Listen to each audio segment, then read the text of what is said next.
How to fix Safari showing black screen on iPhone.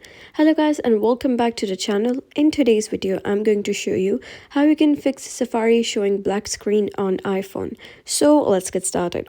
First thing you're going to do is open your settings app and scroll all the way down till you find the option that says apps. So just click on apps and here you're going to find Safari. So just go into the S section. And once you go into the S section, you'll be able to see the application of Safari. So just click on Safari. And here you're going to scroll all the way down till you find the option that says clear history and website data. So just click on it. And here you're going to click on all history.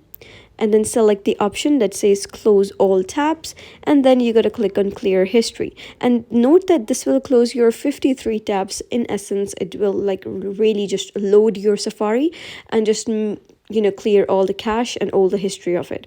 And then you can click on clear history and try loading your Safari application, and it should work. But if that doesn't work, you can try restarting your device and then open Safari again, and your issue would be resolved.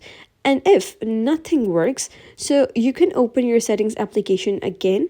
And here you gotta go and click on general. So once you click on general, you gotta click on software update and make sure that there are no updates here right now. They're gonna check for updates. If you do have any update, you can update the software of your phone to the latest version. Here you can see that I do have an update. So you can either click on update now or click on update tonight, and your application would be fine.